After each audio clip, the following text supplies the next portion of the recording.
Hello എൻ്റെ എല്ലാ കൂട്ടുകാരും എന്ത് ചെയ്യുവാണ്? ഞാനിതാ ഒരു കൃഷ്ണ തുളസീൻ്റെ ഒരു വീഡിയോ കേട്ടോ. നമ്മുടെ വീടിൻ്റെ മുറ്റത്ത് നിറയെ കൃഷ്ണ തുളസിയുണ്ട്.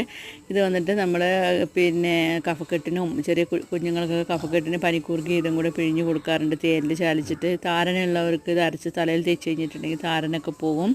അതുപോലെ തന്നെ ഇത് നെഗറ്റീവ് ഊർജ്ജം നമ്മളിൽ ഇല്ലാണ്ടായി പോസിറ്റീവ് എനർജി കിട്ടും. നമുക്ക് ഈ തുളസീൻ്റെ മണം അടിച്ചാൽ തന്നെ നമുക്ക് പല അസുഖങ്ങൾക്കും നല്ലതാണെന്നൊക്കെ പറയുന്നേക്കാം. അപ്പം ഇതൊക്കെ കഴിഞ്ഞിട്ട് എൻ്റെ ഇതാ കുറേ പണിയുണ്ട് എനിക്ക്. ഇതാ വിളക്കും കിണ്ടിയെല്ലാം തേക്കാനായിട്ട് നമ്മൾ ആഴ്ചക്ക് ഒരു ദിവസം നമ്മളെ വലിയൊരു ഡ്യൂട്ടി എന്താ പറഞ്ഞാൽ ഇത് വെളുപ്പിക്കലാണ്. അപ്പോൾ ഇതിനായിട്ടൊരു പൗഡറുണ്ട്. ആദ്യമൊക്കെ നല്ല ഇഷ്ടികയൊക്കെ പൊടിച്ചിട്ട് പാർഗത്തിൻ്റെ ഇല എന്ന് പറഞ്ഞ ഓരോ ഉള്ളൊരു ഇലയുണ്ട്, അത് വെച്ചിട്ടാണ് തേക്കാറ്. ഇപ്പോൾ ഓം ശാന്തി എന്ന് പറഞ്ഞൊരു പൗഡറുണ്ട്, നവീൻ പൗഡർ. ഈ വിളക്കൊക്കെ തേക്കാനായിട്ട് ഓട്ടുപാത്രം തേക്കാനായിട്ട് മാത്രമല്ല, പക്ഷേ അതുകൊണ്ട് തേച്ചാൽ നല്ല കളറുണ്ടാവും കേട്ടോ.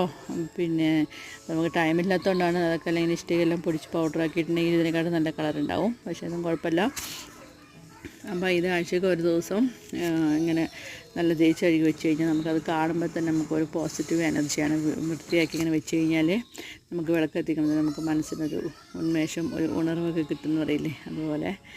അപ്പോൾ ഇതാണ്. അപ്പോൾ നിങ്ങളിതുപോലെ എല്ലാ വീക്ക്ലി വൺസ് ആണോ ഡെയിലി ആണോ എങ്ങനെയാണ് നിങ്ങൾ ഇതുപോലെ വിളക്കൊക്കെ തേച്ച് വെക്കാറ്? അപ്പോൾ ഇത്രയൊക്കെയുള്ളൂ എൻ്റെ വിശേഷങ്ങൾ കേട്ടോ.